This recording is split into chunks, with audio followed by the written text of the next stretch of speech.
Good morning, Facebook. Good morning. We are excited for another Thursday morning here with Rick.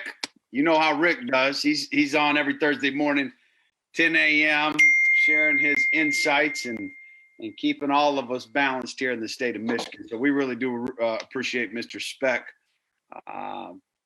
being on here with us in the morning. We have a guest today, Hakim Crampton.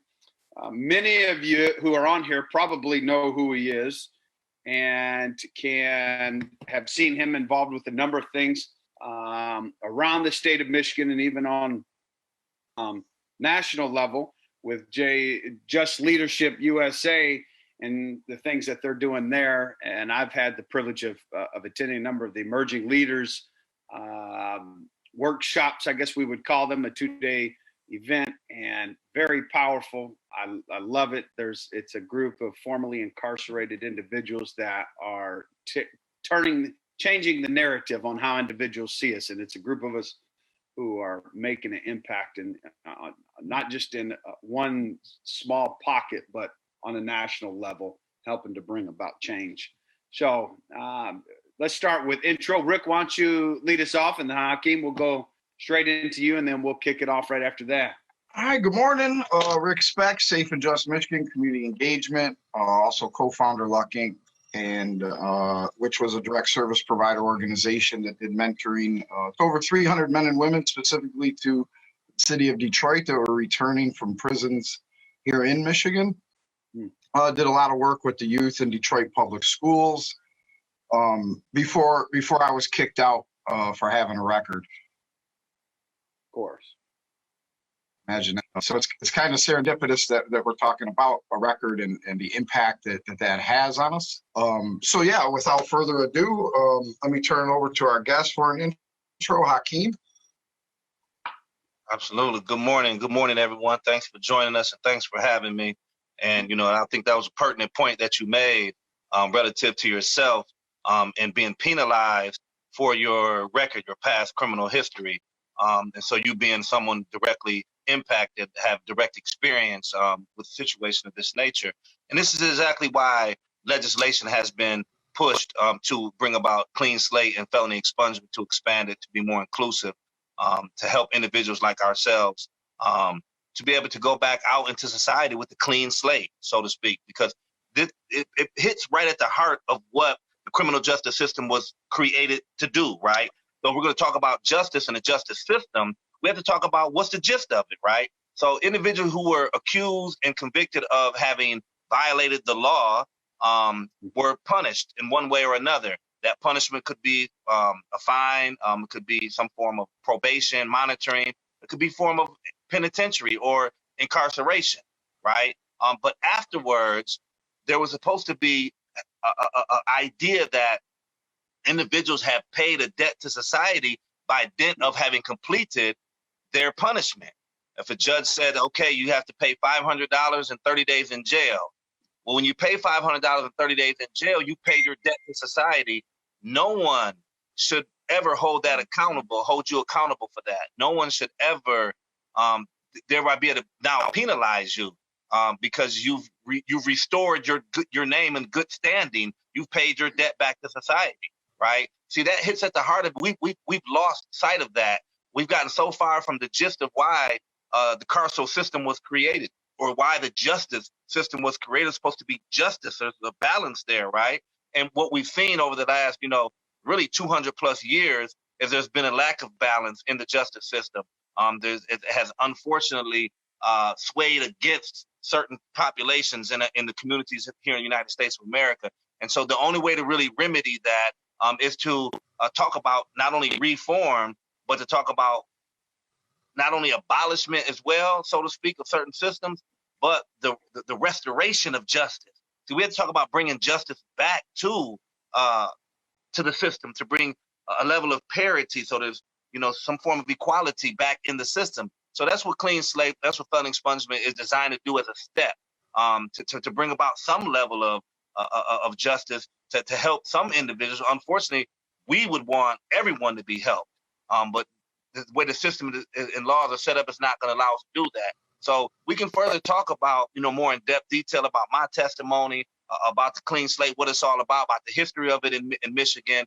We can get more in-depth into that. I just wanted to kind of say that, about the background about the justice system, because we've lost sight of that. We have to put that in perspective if we're going to talk about why are we even talking about giving people a clean slate. You're absolutely right. Even we mentioned this last week as we were discussing the topic last week.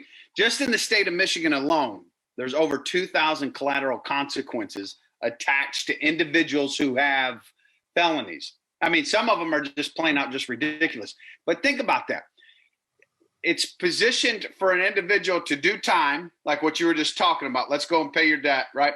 And then when you come home, it's time after time. So now here's all these collateral consequences of where you can work at, where you can live at, what you can do, just like with the EBT card, right? If you have 2 delivery of cocaine charges in the state of Michigan after 96, you don't qualify. Well, what does me eating have to do with the other, And it's not, like you were saying, it's not balanced. You know what I mean? It doesn't meet what was happening, and it's not justice focused. And so, yeah, I'm glad you brought that up. This is going to be great. Rick? Well, I was going to say, it's crazy because, clean slate is nothing new. It's something that's been being, promoted and for many years in Michigan, and for a country that professes to be all about second chances, right? Like, with a comeback, we love a good comeback story, right? Like, look at Rocky, look at all these different stories are the genre of America, and we love the comeback. We love that, but it seems when it comes to folks that have been justice impacted, right? Justice involved, we don't have that same spirit that, yeah, you paid your debt. Yes, you deserve another shot, right? Like, that's what we are. We're the land of second chances. We're the land of, and sometimes third and fourth, right? Like, right. But for me, that's what it took. I'm not going to lie. It's nothing I'm proud of, but the reality is I served 2, prison sentences in the state and 1 in the feds. And so it took 3 times for me to get it together, right? And I believe in this legislation, although it'll never impact my life based on, I have like 7 felonies, so I'm a little beyond, who this can help. But that's not to say that this can help probably hundreds of thousands of people just here in Michigan, right? I mean, is that accurate?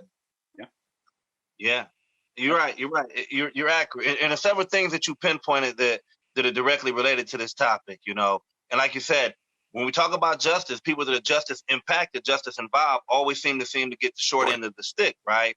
And so that's why it's important that justice involved individuals like ourselves be leading the discussion, be pressing the issue, pressing the legislators, having sit downs with them in ways that they have never had sit downs before with people from our position, right? And so, working for Just Leadership USA, our motto is those close to the problem are those close to the solution, but furthest from the power and resources. So our leadership and training development is designed to give us the leadership, the training, the advocacy skill set to then actually make ourselves present at that table that we've been excluded from, and then not only to just make ourselves present, but then have a viable voice in the presence. While we're in the present, have a viable voice that helps direct the change, that helps direct the policy, that helps direct the narrative, right? We have to be able to be able to advocate to such an extent that when the discussion is followed behind us,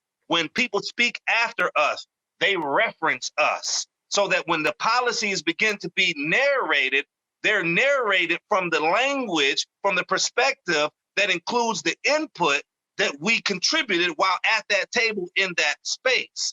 So this particular space with the clean slate, felony expungement, we inserted ourselves in that space.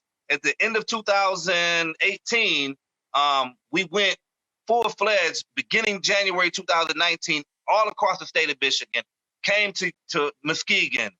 Nate, you were there, within Detroit, Ann Arbor, Flint, we were everywhere, Jackson, Lansing, Kalamazoo. And we went and importantly, engage the community to gather data from them on what should this look like. If we go to the legislators and say, hey, felony expungement needs to be expanded, right? What does it look like? So we asked the community, what should it look like? The community gave us data and input on who should qualify, when should they qualify, what offenses should be included, what shouldn't be included. We collected all that data from hundreds and hundreds of people who were directly impacted, families are directly impacted, legislators, elected officials, city officials, county prosecutors. You know, we had the matrix of the community there. They were there. We heard from them. We took that data. We trained people on how to go then represent that data before legislators in storytelling workshops. We then went testified at representative, state rep, House representative hearings. We met with legislators. We went testified before Senate committee hearings. And here we are now. We have about 7 different bills wrapped in one, kind of like a section of packaged bills that deal with a wide variety of things. We didn't get everything we wanted, of course, but we definitely got some things that we wouldn't have had and we didn't have, and things that are going to benefit a lot of people. Yeah. So Hakim, do this just because I know there's a number of folk watching who may not be fully aware of Clean Slate. So putting the cookies on the shelf where everyone can get it. Give us a little elementary version. What is Clean Slate and what is it? What's it encompass? What's the whole thing all about? Right. Absolutely. So there's 2 components to it that we have to be able to clearly distinguish. We're going to put Clean Slate second because Clean Slate is a secondary piece. First and foremost, right now under Michigan Constitution, a person is able to get a felony conviction set aside. Right, and Michigan law allows a person to set aside a conviction. That is essentially goes back to the gist of why the justice system was created, to give people an opportunity to pay a debt back to society. Once you pay your debt back to society, you're free of any obligation to anyone, et cetera. Currently, under the current law, a person can only qualify if they have 1 felony and up to 2 misdemeanors. Very limited, very narrow, and still excludes people from having qualified from paying their debt to society. So what we did was this bill essentially works on expanding who qualifies, when they qualify, and of how many offenses qualify. So that's the bolts and nuts of what we're talking about, is that people being eligible to actually get offenses that were adjudicated in a court of law set aside afterwards to be cleared of their debt to society, right?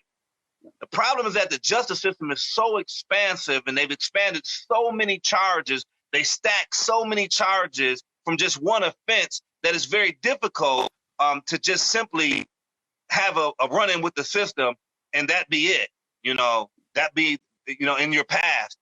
Essentially, people have a run-in with the system and get caught up in the system, and repetitively they get swept back into the system because there's so many other pieces and elements involved that we're not even talking about with Clean Slate or expungement, right? But those are things that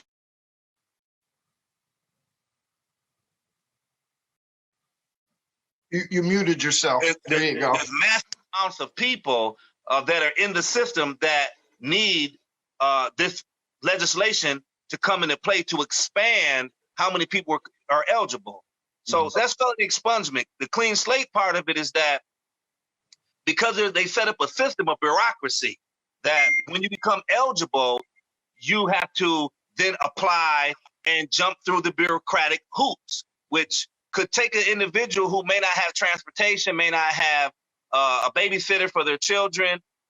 It may take them a month to get all the things done, if that, right? It's just so many bureaucratic steps to do it. Clean Slate says, let's knock the bureaucracy out of the way. And once an individual reaches a certain period of time after they had a contact with the criminal justice system, when they've had no longer contact, 5, 7, 10 years, then the individual would be clean slated, that the system would wipe it away within itself, right? So that a person could say, hey, I've been out 20 years and I didn't do anything wrong in the last 20 years. And now I'm eligible, and I could just simply wake up tomorrow if this law passes, and my 2 felonies or my 1 felony that qualifies could be wiped clean, and I could go apply for that job or that apartment that I've never been able to get because I have this felony. And I've been living with people. I've been homeless. I've been, let from jobs after 90 days instead of hired in. I've been doing this for 10 years or 15 years. That all changes for a lot of people if this law passes, right? So that's really what's at stake. And there's a lot of pieces. We would have to literally have a 3-part show to really talk about all the pieces and elements. And we'd have to send people links to go study and read it, because legislation is very difficult. We can get into some of the more nuts and bolts if you want to, but it's very difficult. We can talk about some of the fundamentals if you want, but it's very, very expansive. It's a big package. It's this thick. I think one important point to lift up is what you had said earlier, the way it is currently now with the 1 felony, the 2 misdemeanors, and kind of expanding it and having that the bad night part of it, bad act, where oftentimes we know that an incident can involve several charges deriving out of 1 incident, right? Like the felony in which I served 15 years for, there was multiple felonies in that case. There was 4 convictions that I garnered from that 1 act, right? And so now, as long as those felonies are eligible, because there are some felonies, like I think, like you said, this package did go a long ways, but if I'm not mistaken, those that committed homicide, those that committed armed robbery, and a sex offense are all exempt from this, correct? Like this will not apply to those populations. Is that correct? Yeah, there are some exclusions. The 1 bad night, you almost have to separate that from the other the exclusions you're talking about, who would qualify if they had certain felonies. But they are still related in a certain sense. But so people who are facing any lifeable offense, meaning that the maximum term was life, all of those are excluded. That doesn't mean you can't have, a homicide charge. If that homicide charge maximum sentence wasn't life, it would be eligible, not for clean slate, but eligible for the application process. You have to go through the application process and go before a judge, and the prosecutor, and everyone would get a chance to weigh in on that. But because it's a violent offense. So let me ask you a clarifying point. Yeah. So if, for example, somebody was given 20 to 40 degree murder, they would then be eligible to apply. They wouldn't be eligible for clean slate, eligible for felony expungement is what you're saying. Yes, absolutely. Okay. As long as that, well, thank you. As long as the MCL violation that they were convicted of doesn't carry a life term with it. Oh. So say it carried a life term, but you only got 10 years. You would still be excluded because you were convicted of a lifeable offense. Okay. Now that adds clarity. Thank you. That's Okay. Good. So a couple weeks ago, you were in Lansing and testifying in front of the legislature, correct? And it was about this clean slate. So give us a picture, where we're at right now, where we're going. Is there momentum in this? Is this an actual thing that could potentially happen? If so, what do we have? What could we all do in our different levels of influence, different counties that we're in? What can we do to get people, number 1, educated, like what we're talking about now, and then number 2, to help get this passed? Right. I think this is a good moment here to take about 1 minute to explain just a little bit of legislative process, because it's important for people to understand. If we want them to understand what we're talking about and where we're at with something passively getting signed into law, we go back just a little bit. So we're talking about a piece of legislation, a package of bills that could get signed into law and become law in the state of Michigan.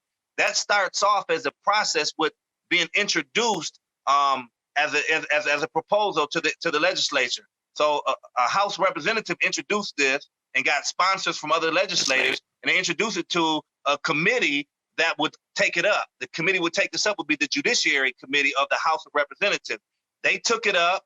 It went through committee. it passed committee, got voted out of committee, went into the full floor of the House of Representatives that were elected from all over the state of Michigan to represent different districts. All of them, the majority of them, passed it. Now that means they sent it to the Senate. So now both houses of the legislature must pass law.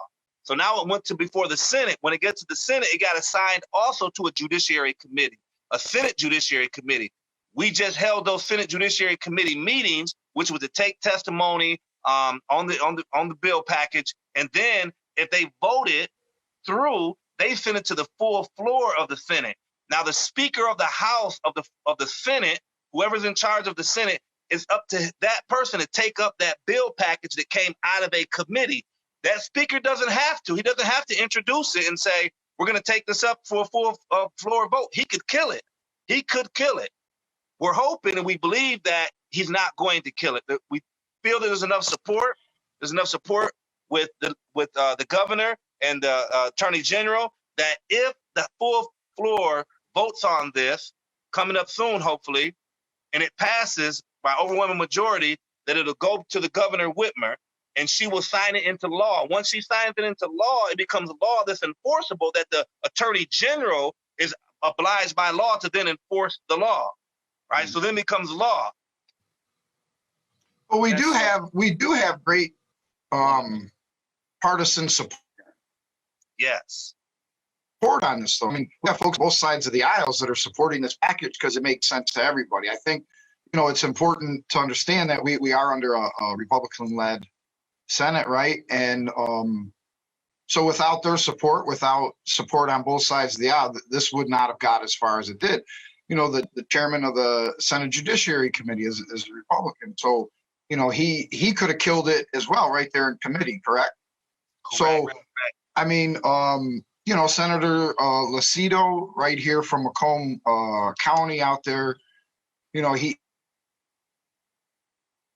he pushed this forward. So I think it is great we have support from both sides on this, because at the end of the day, whether you're a Democrat, Republican, or independent, right, you're a human being. And if this affects you, then we should support it, right? Because it's all about the community, not necessarily the party. So, that's really great news to me that we have that support from everyone. That's right. And the reality is this: the data shows that people who have past criminal records, they're no more of a threat to society. They don't pose a threat to landlords, to property. They don't pose a threat to children in the community. You know what I mean? We've demonized people so much so that we're not willing to even think about giving people a second chance, to give them an opportunity to demonstrate that, they're worthy of living next door to them or having a job and working on the same assembly line as them, right? We've gotten so far away from the notion of justice and understanding, and this is key. We haven't talked about this. Listen to this. We really act as though we as human beings have somehow gotten it right? That if you, Nate Johnson, make a mistake, that you should have known better, that you're a human being that is above, imperfection. We as humans have figured it out. And because you made a mistake, you chose to do it on your own, and you're going to be punished for the rest of your life. Like, that's how we're treating people, as if we as humans have really perfected the moral fabric of what we're made of. We haven't perfected it yet. We're making mistakes. Some of us, it takes us 10, 20, 30 years to learn how to be a good human being at sync with this chaotic world, right? I mean, We're not perfect. Right, and it's the narrative, though. I think it's important what you said. There's this narrative that people from prison can't change, right? There's this narrative that people from prison are dangerous. There's this narrative, that people from prison, like you said, will tear it up. But there's no research that backs up anywhere. I challenge anyone watching today, tomorrow, or next week to find research that shows that people that have a criminal history are worse tenants than people that don't. Right. There's actually research that such as being out and being a part of society and the community again. It says we are no more at risk to reoffend than the person that's never reoffended. Yeah. That's just research. You know, I mean, that's not just affirms that. The Region 9 here, right here in my area, I'm in Lenawee, you know, Washtenaw, Jackson County, et cetera. Our Region 9, they only had like 2 incidents out of, you know, over 100 of somebody, you know, being sent back to prison or there being a problem at a property that a parolee was at. You know, and that success rate is much higher of a success rate than the normal population. We got neighbors around here all the time getting into and getting kicked out, you know? So I was gonna say, I know more people who have been in penitentiary that live like you can imagine than individuals who come home from incarceration. In fact, the ones who come home from incarceration are from Muskegon County. Individuals that I work with, when I go, they have some clean houses. Jokers keep his house as clean as he used to keep his penitentiary cell. You know what I mean? They come out, get a spraying the walls down, and but that's real life, though. You know what I mean? So it's this whole. It's part of that concept where individuals will go to the worst case scenario. We talk about CSC, right? You got first, second, third, fourth degree. Individuals will go to worst case scenario as soon as they hear CSC. Oh, they've been to prison. Go to worst case scenario. Oh, they're dirty. They're nasty. They're poor. They'll steal. They'll kill. They'll do. And think about this. Just take us 3 as an example. I'll tell you what. I would rather have a neighbor that's formerly incarcerated. Yeah. Than someone that's not. You know why? Because that man or woman is on point. They're looking around. They're securing not only theirs but their neighbors, and that's real. Like if I see somebody walked in my neighbors, they're redoing their house. It's been empty a while. Somebody walked in the back. I walked over. Hey, how you doing? You know, can I help you? Oh, is this for rent? No, it ain't for rent. Beat it.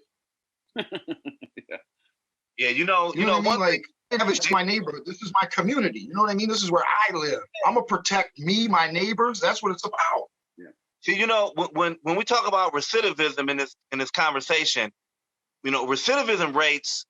The narrative of that has allowed society to continue to maintain a negative view of people that go to prison because they think that almost everybody that goes to prison goes back.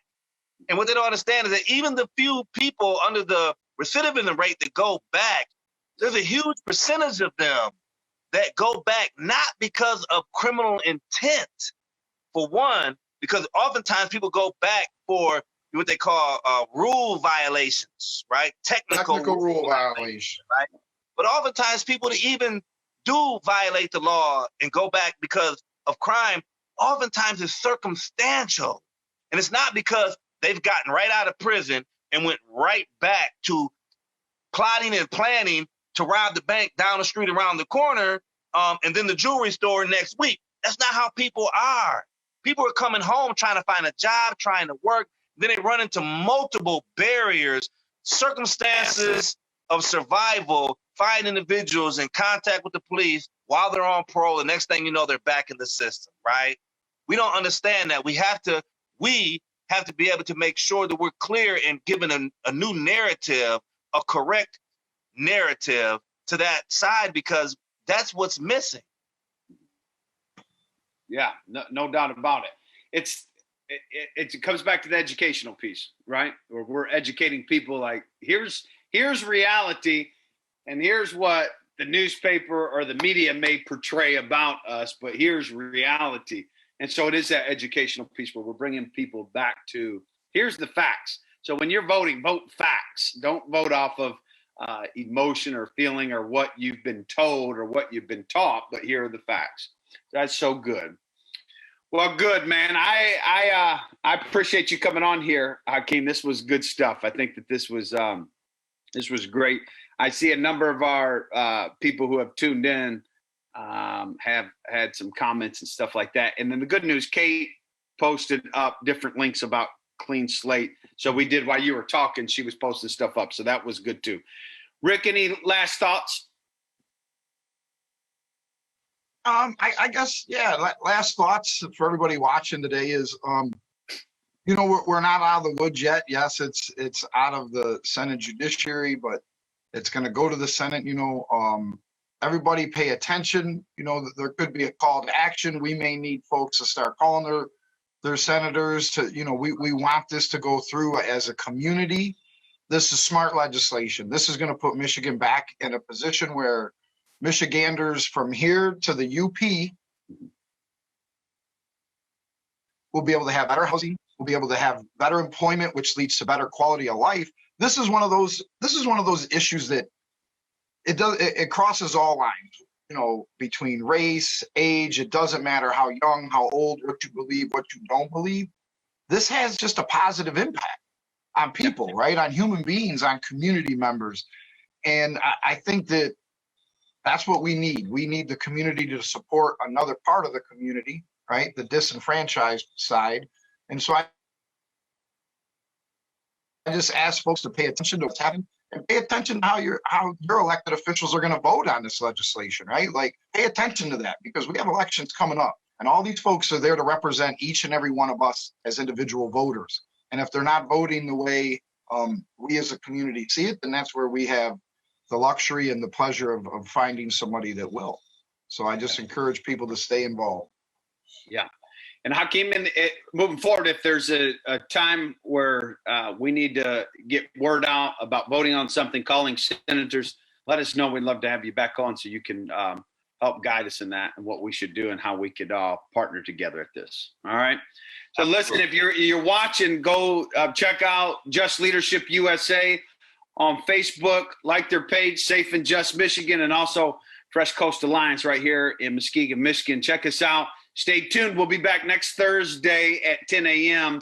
to discuss more about what's happening within the criminal justice system right here in the state of Michigan. So we look forward to seeing everyone. We'll talk to you soon. Peace out.